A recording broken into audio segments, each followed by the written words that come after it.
this lecture. This is the structure and function of the kidneys. Let's look first of all at the aim.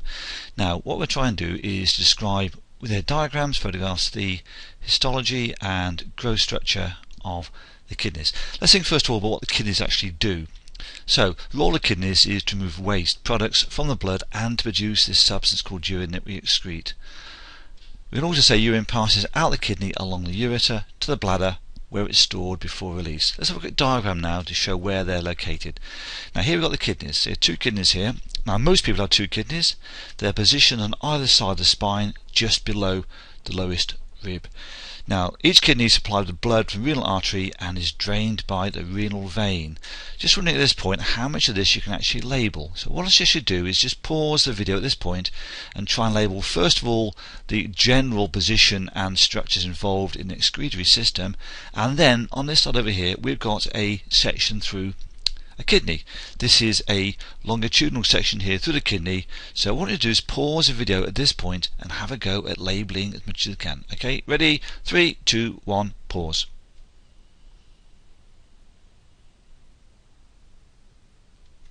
Okay, now assuming you did pause like you should have done, let's look now and see what you could label. Over here we've got the two kidneys. There's one here and there's one here. The tubes lead out the kidney called the ureters. The ureters, and they go down to the bladder here where urine is stored before being released through the urethra. Now these two, urethra, ureter, very similar looking words, aren't they?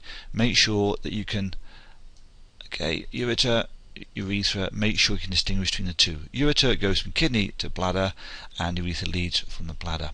Okay, let's whiz over here to the actual longitudinal section. We've got here this thing here, the whole thing. This is highly magnified, of course, highly magnified.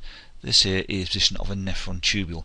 Notice here that part of the nephron tubule sits within the cortex and part of it sits within the medulla. We'll come back to that in a moment.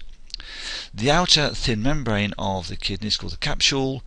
This, what do you call it, purpley, I suppose it's a browny colour here, it's called the cortex, and within that you've got the medulla. Here's your branch here of the hepatic, sorry, of the renal, did I say hepatic? So sorry, the renal vein taking blood out of the kidney, and here you've got the branch of the renal artery bringing blood into the kidney.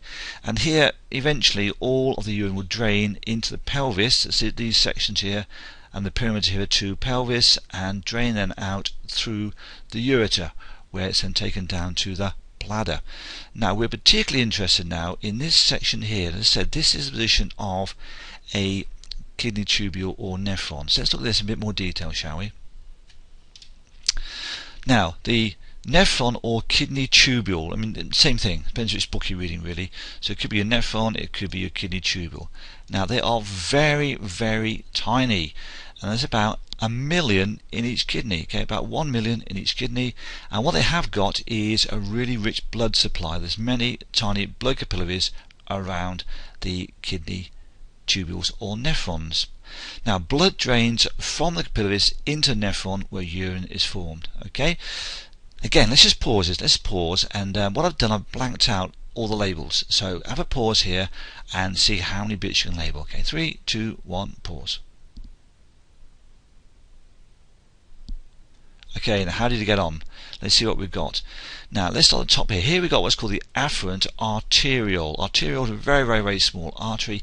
Afferent means going towards. So this one here is taking blood towards, okay, towards the tubule itself, little arrowhead there. Here you've got the Glomerular Capillary, and here we've got the efferent. Efferent means taking it away. Now notice the difference in diameter. This diameter here, okay, is bigger than this diameter here. Now that's really important, because if you've got a smaller diameter here than you've got there, it means the pressure here builds up, and that pressure is really important, as we'll see later. So this is the glomerular capillary, forming what we call the glomerulus. Around it you've got renal or Bowman's capsule. So this bit here is a Bowman's capsule. The Bowman's capsule then drains into this thing here called the proximal convoluted tubule. Proximal because it's nearest to Bowman's capsule. Convoluted means twisted.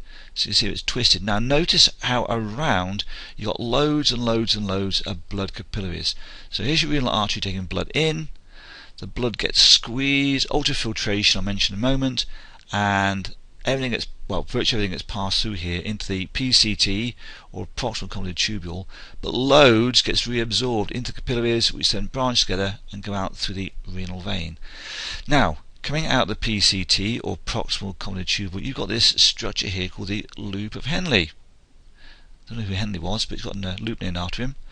This bit here is the descending limb, and this bit is the ascending limb, and again you've got more reabsorption taking place here.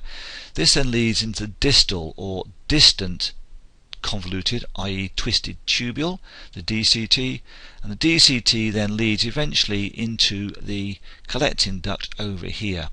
Now remember, collecting duct is like sewer, and all the nephrons will be draining into here, so it's all draining into here like a main sewer, and it carries away eventually down into the ureter.